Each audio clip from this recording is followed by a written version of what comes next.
এ তুই ও ফেলা এখান রে। ভাই রাস্তায় না কোনো জিনিস পড়ে থাকলে ফেলাই দিতে হয়।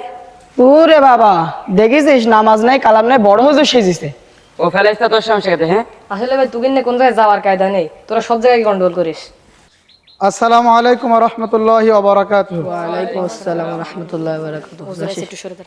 কি ব্যাপার, আপনারা এখানে সব গন্ডগোল ঝামেলা করছেন দেখছি, কি সমস্যা হয়েছে আপনাদের? দেখেন এখানে ডেলা পড়েছিলাম, সরাই দিছি, এরা আমার সাথে গন্ডগোল করছে।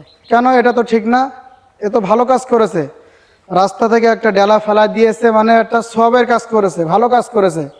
কারণ ইমানের ৭০টিরও বেশি শাখা আছে, তার সর্বনিম্ন শাখা হলো যে ব্যক্তি রাস্তা থেকে কষ্টদায়ক জিনিস সরিয়ে দেয় সে একটা ভালো কাজ করে। তো এই ছেলেটা তো ভালো কাজ করেছে, তোমাদেরও উচিত এই ভালো কাজগুলো করা। আগামী দিন থেকে তোমরা এইভাবে যে রাস্তার ময়লাগুলো ফেলা দেবে তাকে ছোট করে দেখবে না, তাকে উপহাস করবে না, তাকে আরো প্রশংসা করবা, ঠিক আছে? এবং আগামী দিন থেকে তোমরা যখন রাস্তায় চলাফেরা করবা, যদি দেখো রাস্তার পরে কোনো ডেলা আছে, কি ইট আছে, কি কলার খোলা আছে, কি আমের খোলা আছে, এগুলো সরাই দেবা। কারণ এগুলো ছোট হলেও অনেক বড় সওয়াবের কাজ, পুণ্যের কাজ, ঠিক আছে?